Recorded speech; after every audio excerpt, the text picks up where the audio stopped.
شروع اللہ کے نام سے جو بڑا مہربان نہایت رحم والا ہے۔ بسم اللہ الرحمن الرحیم۔ مٹھی بند کر کے یہ چھوٹی سی سورت پڑھ لیں، رب اتنا دے گا، اتنا دے گا، اتنا دے گا کہ آپ مانگنا چھوڑ دیں گے، گارنٹی شدہ۔ محترم ناظرین، اپنے رب کا نام صبح و شام یاد کرو، رات کو بھی اس کے حضور سجدہ ریز ہو اور رات کے طویل اوقات میں اس کی تسبیح کرتے رہو۔ یہ ہے زاد راہ، صبح و شام اللہ کا نام لینا اور طویل راتوں میں اللہ کی پاکی بیان کرنا، اس سرچشمے سے رابطہ بحال رکھنا جہاں سے قرآن کریم کا نزول ہو رہا ہے۔ یہی سرچشمہ قوت کا بھی سرچشمہ ہے، یہی اس راہ کا ساز و سامان کا بھی ماخذ ہے، اور اس کے ساتھ رابطے کا طریقہ ذکر و فکر، تسبیح، تحلیل اور دعا و عبادات ہے، خصوصاً طویل راتوں کے اوقات میں، اس لیے کہ یہ راہ طویل ہے اور یہ بوجھ باری ہے، لہٰذا اس راہ کے لیے بہت ہی بڑی مقدار میں زاد راہ کی ضرورت ہے، اور طویل راتوں کی تنہائی میں صرف بندے اور آپ کی ملاقات تنہائی میں رہتی ہے، نہایت پر امیدی اور محبت کی فضا میں اس ملاقات سے تمام رکاوٹیں اور تمام الجھنیں حل ہو جاتی ہیں، اور ضعیفی اور قلت وسائل کی کمی دور ہو جاتی ہے، اور تمام رکاوٹیں ختم ہو جاتی ہیں، اور انسان دیکھ لیتا ہے کہ جس مقصد کے لیے وہ کام کر رہا ہے وہ ایک عظیم مقصد ہے، اور پھر اس کے مقابلے میں جد و جہد اور قربانیاں اور راہ کی مشکلات اور قربانیاں بہت کم نظر آتی ہیں۔ اللہ رحیم ہے، اللہ رحیم و کریم ہے، اس نے اپنے بندوں کو دعوت کا ذمہ دار بنایا، اس پر قرآن نازل فرمایا، انہیں بتایا گیا کہ ان ذمہ داریوں کا بوجھ کیا ہے اور راہ کی مشکلات کیا ہیں، لہٰذا اللہ نے اپنے نبی کو بے سہارا نہیں چھوڑا، اس کی نصرت فرمائی، اور یہ تربیت اور راہ کی ان مشکلات کے مقابلے میں تیاری کروانا بھی دراصل اللہ کی مدد اور نصرت ہے۔ اصحاب دعوت اور احیاء اسلام کے لیے کام کرنے والوں کا یہی زاد راہ ہے، ہر دور میں اور ہر جگہ یہ دعوت ایک ہے، اس کا طریقہ کار بھی ایک ہے، اور حالات اور واقعات بھی ایک ہیں۔ اہل باطل نے ہمیشہ اس کے خلاف ایک ہی راستہ اختیار کیا ہے، جو وسائل نبی صلی اللہ علیہ وآلہ وسلم کے برخلاف باطل نے اختیار کیے۔ ہر باطل ہر حق کے خلاف استعمال کرتا ہے، ہمیشہ باطل ایک ہی قسم کے اسباب و وسائل لے کر حق کے مقابلے میں آتا ہے، لہٰذا حق کے اسباب اور وسائل بھی وہی ہونے چاہیے جو اللہ نے اختیار کیے ہیں۔ اللہ تبارک و تعالیٰ نے انسان کو بے شمار نعمتوں سے نوازا ہے، اور اگر وہ ان نعمتوں کو شمار کرنا چاہے تو شمار بھی نہیں کر سکتا۔ اللہ تبارک و تعالیٰ سورہ ابراہیم کی آیت نمبر 34 میں ارشاد فرماتے ہیں، اور اس نے دی تمہیں ہر چیز جو تمہیں مانگی، جو تم نے مانگی اس سے، اور اگر تم شمار کرو اللہ کی نعمت کو تو نہیں شمار کر سکو گے، اسے بے شک انسان یقیناً بڑا ظالم۔ ان آیات مبارکہ سے یہ بات معلوم ہوتی ہے کہ جب انسان اللہ تبارک و تعالیٰ سے کوئی چیز طلب کرتا ہے تو اس کو اللہ تبارک و تعالیٰ جہاں وہ چیز عطا فرما دیتے ہیں، وہیں پر انسان کو بغیر مانگے بھی اللہ تبارک و تعالیٰ بے شمار نعمتیں عطا فرمائی ہیں، لیکن ان نعمتوں کے حصول کے باوجود انسانوں کی بڑی تعداد ظلم اور ناشکری کے راستے پر ہی چلتی رہتی ہے۔ اسی طرح اللہ تبارک و تعالیٰ نے سورہ رحمان میں انسانوں اور جنات کو تکرار کے ساتھ مخاطب ہو کر ارشاد فرمایا، تو اپنے رب کی کون کون سی نعمتوں کو جٹلاؤ گے۔ سورہ نحل کی آیت نمبر 53 سے 55 میں اللہ تبارک و تعالیٰ اسی حقیقت کو کچھ اس انداز میں بیان فرماتے ہیں، اور جو تمہارے پاس کوئی نعمت ہے تو وہ اللہ کی طرف سے ہے، پھر جب پہنچے تمہیں تکلیف تو اسی کی طرف تم آہذاری کرتے ہو، پھر جب وہ دور کر دیتا ہے تم سے تکلیف کو تو اچانک ایک گروہ تم سے اپنے رب کے ساتھ شریک بنانے لگتے ہیں تاکہ وہ ناشکری کریں ان نعمتوں کو جو ہم نے دی انہیں، سو تم فائدہ اٹھا لو، پس عنقریب تم جان لو گے۔ ان آیات مبارکہ سے یہ بھی معلوم ہوتا ہے کہ انسان کا جملہ نعمتیں اللہ تبارک و تعالیٰ ہی کی طرف سے حاصل ہوتی ہیں۔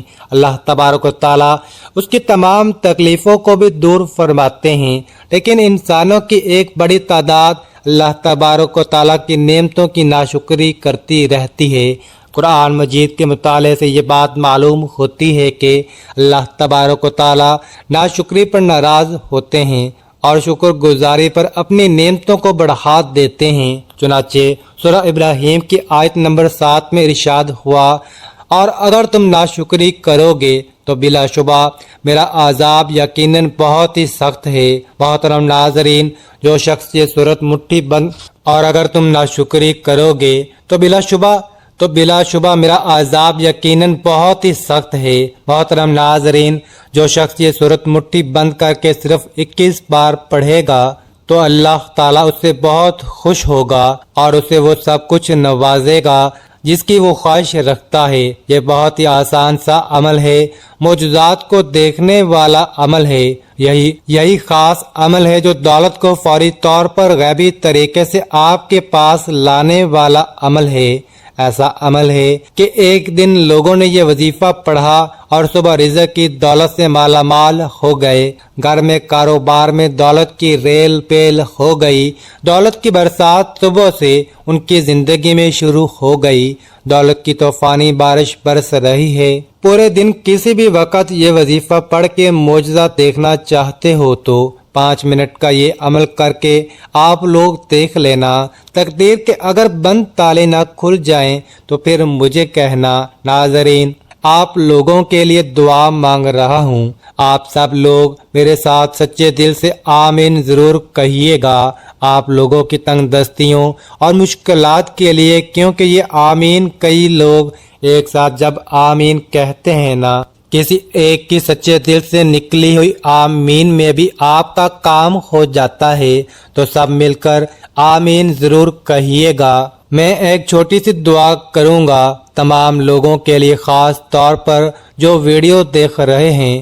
اے اللہ، اے میرے پیارے اللہ پاک، جو بھائی بہن تنگ دست ہیں اور غریبی مفلسی میں جی رہے ہیں، ان کے پاس پیسے کی کمی ہے، رزق کی کمی ہے، مال و دولت کی کمی ہے، اولاد کی کمی ہے، یا اولاد تو ہے لیکن وہ فرما بردار نہیں، میرے مولا غیب سے ان کو ڈھیروں رزق عطا کر دے، ان کو دولت عطا کر دے، ان کے پاس اتنا پیسہ آ جائے کہ جو میرے بھائی بہن اس وقت یہ ویڈیو دیکھ رہے ہیں ان کے پاس دولت اتنی آ جائے کہ وہ خود محلے بھر میں غریبوں اور مستحق لوگوں میں بانٹ کر تھک جائیں، اور پھر بھی سمجھ نہ آئے تو مزید مستحق افراد کہیں سے دیکھیں، لیکن دولت پھر بھی ختم نہ ہو۔ اے میرے اللہ پاک، جو لوگ پریشان حال ہیں، اے میرے مولا پاک، تو ان کی مدد کر دے، تمام دنیا کے مسلمانوں کی مدد کر دے، آمین۔ اے اللہ پاک، ہم نے جو کچھ بھی مانگا ہے وہ سب کچھ ہمیں اپنے فضل و کرم سے عطا کر دے، اور جو نہیں بھی مانگ سکے وہ بھی ہمیں عطا کر دے، آمین سم آمین۔ میرے بھائیوں، آمین لازمی کہیے گا۔ ناظرین، یہ وظیفہ آپ نے اللہ پاک پر پورا یقین اور اپنے اللہ سے امید رکھتے ہوئے کرنا ہے۔ کسی بھی صورت آپ کو مایوس نہیں ہونا، کیونکہ اچھے اور برے حالات ہمیشہ کے لیے نہیں ہوتے۔ محترم ناظرین، مٹھی بند کر کے یہ عمل کرنے سے دولت کے ڈھیر لگ جائیں گے، غیب سے دولت کا انتظام ہو جائے گا۔ آج کا یہ جو وظیفہ ابھی آپ کو بتانے جا رہا ہوں، یہ اتنا پاورفل وظیفہ ہوگا کہ اس کی گارنٹی دیتا ہوں کہ آپ اسے لازمی آزما کر دیکھ لیں، تاکہ آپ سب بھائی بہن کا فائدہ ہو، آپ سب کا مجھ پر بھی اعتماد پختہ ہو جائے گا۔ میرے بتائے ہوئے وظیفے سے کسی کی زندگی بدل گئی ہے۔ محترم ناظرین کرام، آپ نے صرف ایک تسبیح کرنی ہے، اس کام میں آپ کے زیادہ سے زیادہ 10 منٹ ہی لگیں گے یہ ایک تسبیح کرنے میں، لیکن اس کی جو فضیلتیں ہیں، جو برکتیں ہیں، ان کے جو کمالات ہیں، وہ آپ اپنی آنکھوں سے خود دیکھ کر حیران رہ جاؤ گے۔ جب آپ خود دیکھو گے کہ یہ سب کچھ کیسے ہو رہا ہے تو آپ سب مجھے دعائیں دیں گے، اللہ تعالیٰ کی طرف سے ایسے ذرائع بنیں گے، آپ کی ایسی غیبی خزانوں سے مدد ہوگی کہ آپ حیرت سے دیکھتے رہ جاؤ گے۔ وہ لوگ بھی ادب سے بات کریں گے جو پہلے آپ کے ساتھ بولنا بھی گوارا نہیں کرتے تھے، بلکہ بولنا تو دور وہ آپ کی طرف دیکھنا بھی پسند نہیں کرتے، کیونکہ ناظرین یہ تسبیح بہت ہی طاقتور تسبیح ہے۔ یہ جو کلمات میں آپ کو بتانے جا رہا ہوں، اس کو پڑھنے کے بعد انشاءاللہ آپ کے گھر میں جو بھی مسائل ہیں، دولت کو لے کر ہیں، گھریلو پریشانیاں ہیں، رشتوں کی بندش ہے یا پھر جادو ٹونے کے مسائل ہیں، اس وظیفے سے وہ سب حل ہوں گے اور اتنی دولت ملے گی کہ آپ کے گھر میں جتنے بھی مسائل ہیں دولت کی وجہ سے وہ دور ہو جائیں گے۔ اللہ کے حکم سے کوئی تنگ دستی نہیں ہوگی، آپ کے گھر میں خوشحالی ہوگی، آپ کے پورے گھر میں اچھا کھائیں گے اور اچھا پہنیں گے، کیونکہ آج کل دنیا میں آدھے سے زیادہ مسائل دولت کے ہی ہیں۔ اس لیے جب انشاءاللہ اللہ کی طرف سے آپ کو بے شمار دولت ملے گی تو آپ اچھی طرح سے اپنی بیماری کا علاج بھی کروا سکیں گے، ایک اچھی زندگی گزاریں گے اور معاشرے میں بھی سر اٹھا کر چلنے کے قابل ہوں گے۔ دولت سے آپ اپنے بچوں کو اچھی تعلیم بھی دے سکیں گے، بیٹیوں کو کسی اچھی سی جگہ شادی بھی کر سکیں گے، لیکن یہ سب تب ہوگا جب آپ کو ڈھیر ساری دولت ملے گی، اور اس کے لیے یہ وظیفہ آپ نے اچھی طرح کرنا ہے۔ ویڈیو احتیاط سے اور مکمل دیکھنی ہے، ورنہ پھر سمجھ نہیں آئے گا اور وظیفہ بھی ٹھیک طرح سے اثر نہیں کرے گا، اور پھر آپ لوگ مجھے کامنٹ کر کے اس وظیفے نے تو اثر ہی نہیں کیا، اس وظیفے کا قصور نہیں ہوتا، اس میں وظیفے کا قصور نہیں ہوتا، بلکہ اصل میں غلطی آپ لوگوں کی ہی ہوتی ہے۔ آپ وظیفہ پورا سنتے ہی نہیں۔ اگر آپ نے اپنی زندگی سنوارنی ہے تو ویڈیو مکمل دیکھنا ناظرین، یہ وظیفہ بہت طاقتور ہے۔ وظیفے کا طریقہ کار آپ اچھی طرح جان لیں ناظرین، یہ وظیفہ آپ کسی بھی وقت کر سکتے ہیں، اس کے لیے کوئی ٹائم کی پابندی نہیں، جب آپ کو ٹائم ملے آپ اس وقت اس کو کر سکتے ہیں، اور کوئی بھی میرا بہن بھائی کر سکتا ہے۔ میری طرف سے مکمل اجازت ہے، مرد اور عورت دونوں اس وظیفے کو کر سکتے ہیں، کیونکہ اس میں کوئی پابندی نہیں، لیکن ایک شرط ہے کہ اس وقت آپ بالکل پاک صاف ہوں، آپ کا کامل وضو ہو۔ جب پاک صاف اور باوضو ہو کر آپ خدا کی بارگاہ میں بیٹھتے ہیں تو آپ کا یہ عمل اللہ تعالیٰ کو بہت پسند ہے۔ بہت سی احادیث میں صفائی کے بارے میں آیا ہے، اس لیے آپ نے صفائی کا خیال رکھنا ہے، اس لیے آپ نے وظیفہ کرتے وقت وضو میں ہونا ہے۔ لیکن آپ اس وظیفے کو کسی بھی نماز کے بعد کریں گے تو یہ بہتر ہوگا، کیونکہ آپ نے اسی وقت اللہ تعالیٰ کا ذکر کیا ہوگا اور آپ پاک صاف بھی ہوں گے اور آپ کا وضو بھی ہوا ہوگا۔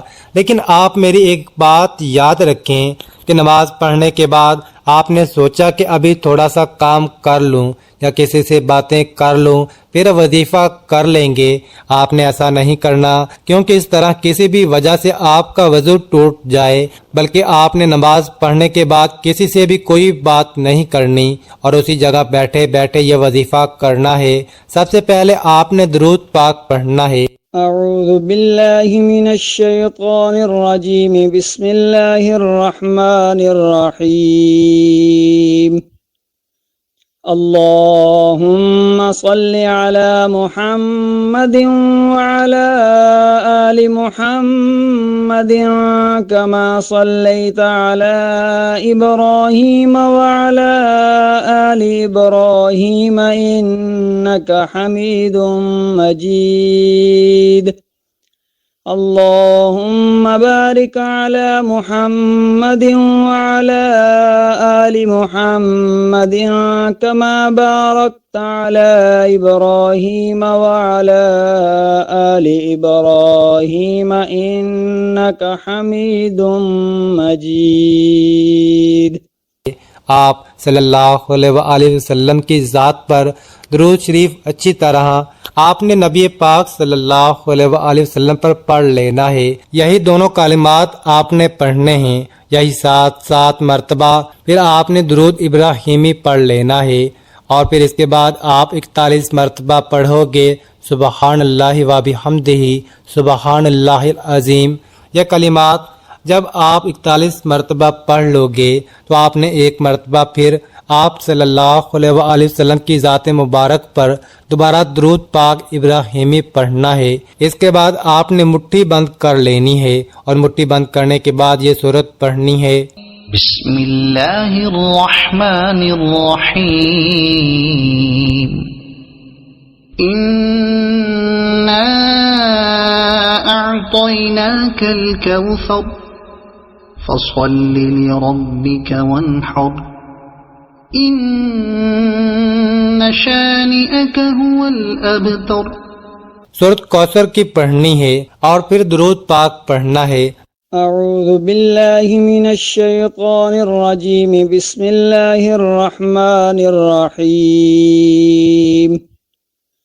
اللهم صل على محمد وعلى آل محمد كما صليت على إبراهيم وعلى آل إبراهيم إنك حميد مجيد اللهم بارك على محمد وعلى آل محمد كما باركت على إبراهيم وعلى آل إبراهيم إنك حميد مجيد۔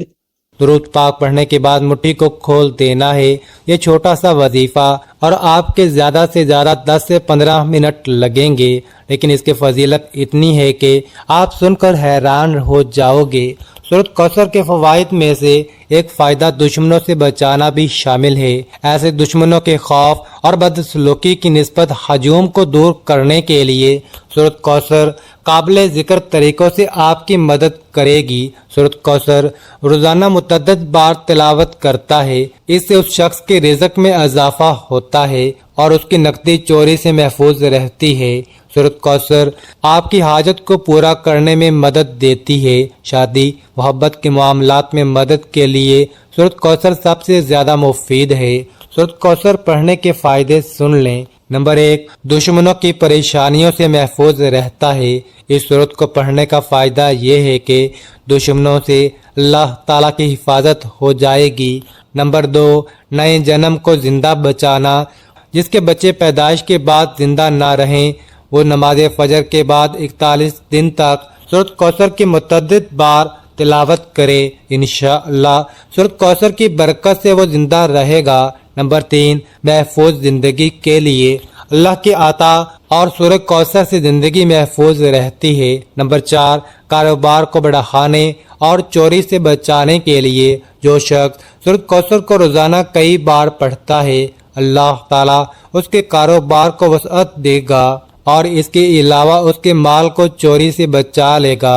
نمبر 5، مضبوط حافظے میں مدد کرنے کے لیے جو شخص سورت کوثر کو 129 مرتبہ پڑھے گا اسے ہمیشہ کچھ بھی یاد رہے گا اور اس کی قوت حافظہ مضبوط ہوگی۔ نمبر 6، شادی کے لیے مددگار۔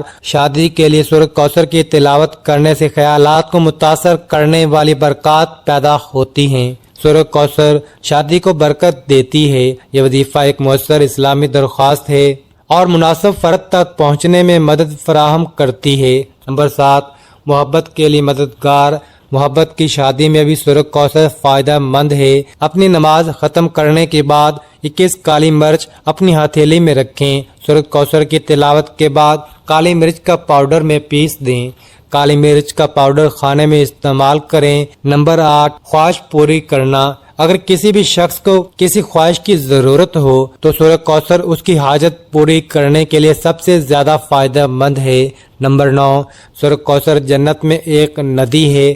چند سچائیاں ہیں جن کے بارے میں سورت کوثر کو جنت میں آبی گزرگاہ سے تعبیر کیا گیا ہے۔ یہ بھی کہا جاتا ہے کہ اس میں پانی ہوتا ہے جو دودھ سے زیادہ سفید اور ذائقہ شہد سے زیادہ ہوتا ہے۔ یہ سلسلہ سورت کوثر کے انکشاف سے شروع ہوا۔ نمبر 10، زندگی میں کامیابی حاصل کرنے کے لیے روزمرہ کی زندگی میں ترقی کے لیے 33 مرتبہ سورہ کوثر کی تلاوت کریں۔ نمبر 11، اللہ کی رحمت حاصل کرنا۔ سورہ کوثر کی تلاوت سے اللہ سے عزت کی اپیل اور رحمت حاصل کیا جا سکتی ہے۔ محترم ناظرین، سورہ کوثر قرآن مجید کی مختصر ترین سورت ہے۔ اس سورت کو مسلمانوں میں خوشی اور تکمیل پیش کرنے کے لیے سمجھا جاتا ہے۔ اللہ تعالیٰ نے اسی طرح ایک مسلمان کا اپنے بنانے والے کے ساتھ جوڑنا بھی بیان کیا۔ محترم ناظرین، رسول اللہ صلی اللہ علیہ وآلہ وسلم نے فرمایا، 2 کلمے ایسے ہیں جو کہ اللہ کو بہت محبوب ہیں۔ یہ کلمات زبان پر بہت ہلکے ہیں، یعنی ان کا پڑھنا نہایت ہی آسان ہے، لیکن اعمال کے ترازو میں بہت وزنی ہیں۔ یہ 2 کلمے یہ ہیں، سبحان اللہ و بحمدہ، سبحان اللہ العظیم۔ اسی طرح ایک اور حدیث پاک میں ہے، اس کا مفہوم ہے کہ رسول اللہ صلی اللہ علیہ وآلہ وسلم نے فرمایا، جو شخص بھی سبحان اللہ و بحمدہ، سبحان اللہ العظیم ایک دن میں 100 مرتبہ پڑھے تو اس کے صغیرہ گناہ مٹا دیے جائیں گے، چاہے اس کے گناہ سمندر کی جا کے برابر ہی کیوں نہ ہوں۔ صغیرہ جو چھوٹے چھوٹے گناہ ہو جاتے ہیں۔ اسی طرح صحیح مسلم کی ایک اور حدیث پاک ہے کہ رسول اللہ صلی اللہ علیہ وآلہ وسلم نے فرمایا، جو شخص بھی صبح و شام سبحان اللہ و بحمدہ، سبحان اللہ العظیم 100 مرتبہ پڑھے تو قیامت کے دن اس سے افضل عمل کسی کا نہیں ہوگا سوائے اس شخص کا جس نے اس کے برابر یا اس سے زیادہ کلمات کو پڑھا ہوگا۔ دیکھیں کتنی اس کی فضیلتیں ہیں۔ مختلف احادیث کی روشنی میں یہ بہت طاقتور وظیفہ ہے۔ آپ نے اس کو اچھی طرح کرنا ہے، آپ نے اس کی تسبیح کرنی ہے جیسے میں نے بتایا ہے۔ انشاءاللہ آپ دیکھو گے کیسے آپ کو دولت ملے گی۔ اللہ کے حکم سے آپ کو بہت مشکلات دور ہوں گی۔ اس کے بعد آپ نے آخر میں بھی درود پاک پڑھنا ہے، پھر آپ نے اللہ تعالیٰ سے دعا بھی کرنی ہے۔ انشاءاللہ اس وظیفے کی برکت سے آپ کی مشکلات دور ہوں گی، لیکن آپ نے خصوصی دعا کرنی ہے کہ یا اللہ جو بھی مشکلات ہیں وہ دور ہو جائیں، مجھے دولت عطا کر، جو میرے مسائل بنے ہوئے ہیں دولت کی وجہ سے مشکلات ہیں وہ دور ہو جائیں۔ غرض آپ نے اللہ تعالیٰ سے اپنے لیے رو رو کر گڑ گڑا کر خصوصی دعا بھی کرنی ہے۔ اللہ کے فضل سے آپ کے تمام مسائل حل ہو جائیں گے۔ محترم ناظرین، ہمارے معاشرے کے لوگوں کی بڑی تعداد مختلف وجوہات کی بنا پر پریشان نظر آتی ہے۔ لوگوں کی ایک بڑی تعداد معاشی معاملات میں الجھی ہوئی ہے۔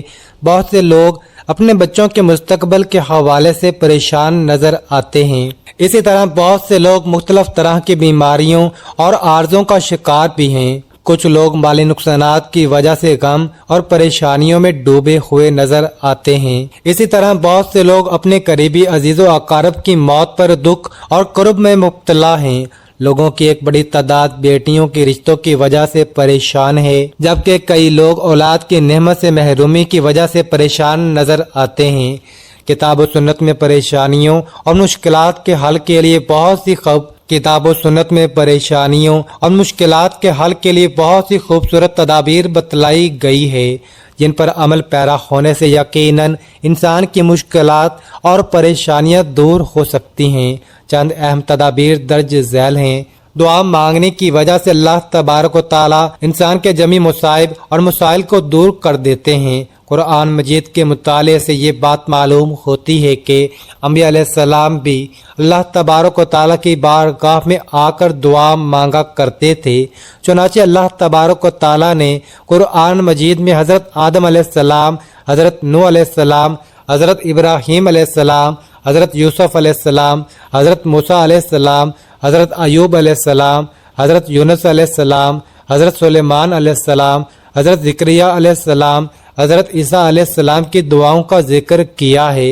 اللہ تبارک و تعالیٰ اپنے انبیاء علیہ السلام کی دعاؤں کو سنتے رہے اور ان کی امنگوں اور تمناؤں کو پورا فرماتے رہے۔ دعا کی برکت سے حضرت یونس علیہ السلام کے غم اور حضرت ایوب علیہ السلام کی بیماری دور ہوئی۔ اسی طرح بڑھاپے میں اللہ تبارک و تعالیٰ نے حضرت زکریا علیہ السلام کو دعا کی برکت سے جلیل القدر اولاد کی نعمت سے نواز دیا۔ نبی کریم صلی اللہ علیہ وآلہ وسلم خود بھی باکثریت دعا مانگا کرتے تھے۔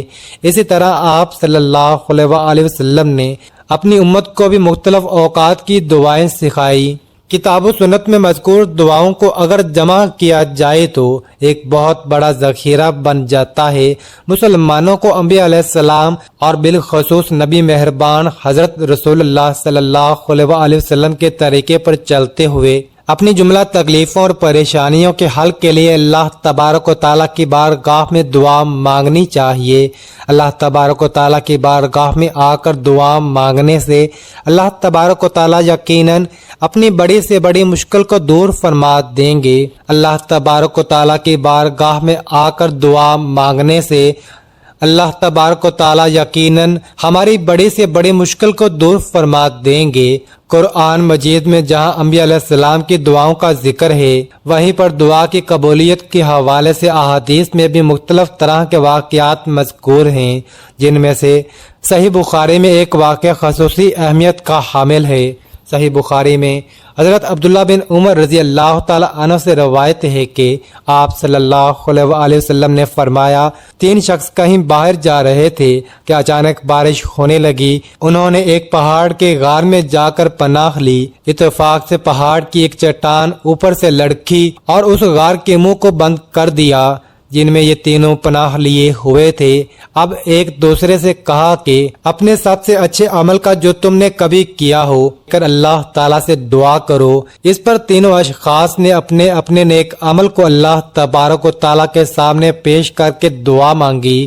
ہر دعا کے بعد پتھر غار کے منہ سے ہٹتا گیا حتیٰ کہ غار پورا کھل گیا اور وہ تینوں شخص باہر آ گئے۔ غار کے پتھر کے واقعے سے یہ بات معلوم ہوتی ہے کہ انسان کی مشکل خواہ کتنی ہی بڑی کیوں نہ ہو، اللہ تبارک و تعالیٰ سے اگر دعا کی تو اللہ تبارک و تعالیٰ اس کی تکلیف کو دور فرما دیتے ہیں۔ توبہ استغفار انسان کی زندگی میں آنے والی بہت سی مشکلات کا اس کے اعمال سے گہرا تعلق ہوتا ہے۔ چنانچہ جب انسان اللہ تبارک و تعالیٰ کی بارگاہ میں آ کے توبہ کرتا ہے تو اللہ تبارک و تعالیٰ اس کی مشکلات کو دور فرما دیتے ہیں۔ اسی طرح جب اللہ تبارک و تعالیٰ سے استغفار کی جاتی ہے تو اللہ تبارک و تعالیٰ استغفار کی برکت سے بھی انسان کی مشکلات کو دور فرما دیتے اور اپنی نعمتوں سے نواز دیتے ہیں۔ اللہ تبارک و تعالیٰ نے سورہ نوح کی آیت نمبر 10 سے 12 میں استغفار کے حوالے سے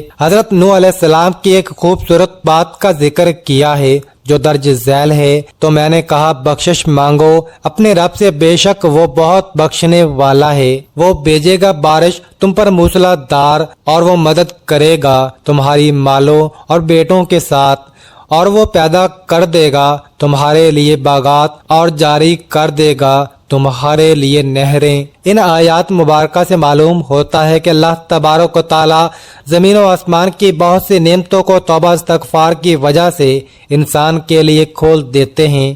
ذکر الہی کثرت سے اللہ تبارک و تعالیٰ کا ذکر کرنے کی وجہ سے انسان اندھیرے سے نکل کر اجالے کے راستے پر چل پڑتا ہے۔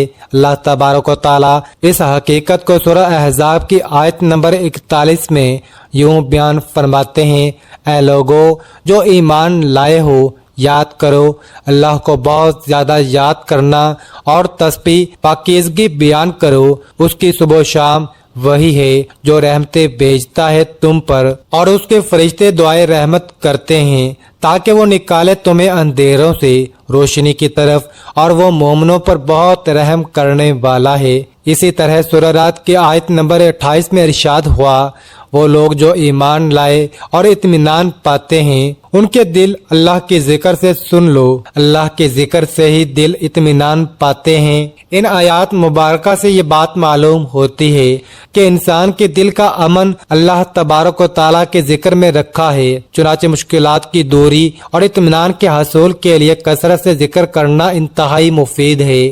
تقوی، جب کوئی شخص اللہ تبارک و تعالیٰ کے ڈر کو اختیار کرتے ہوئے گناہوں سے بچنا شروع کر دیتا ہے تو اللہ تبارک و تعالیٰ اس عظیم عمل کی برکت سے انسان کی تنگیوں اور تکلیفوں کو دور کر دیتے ہیں۔ اس حقیقت کا ذکر اللہ تبارک و تعالیٰ سورۃ طلاق کی آیت نمبر 2 اور 3 میں یوں فرماتے ہیں، اور جو اللہ سے ڈرتا ہے تو وہ بنا دیتا ہے اس کے لیے مشکلات سے نکلنے کا راستہ، اور وہ رزق دیتا ہے اسے جہاں سے وہ گمان بھی نہیں کرتا۔ اللہ تعالیٰ آپ کا حامی و ناصر ہو۔ ناظرین، کامنٹ باکس میں اللہ تعالیٰ کے 99 ناموں میں سے ایک نام ضرور ٹائپ کریں، اور مزید اس طرح کی ویڈیوز دیکھنے کے لیے اس چینل کو سبسکرائب کریں۔ جزاک اللہ۔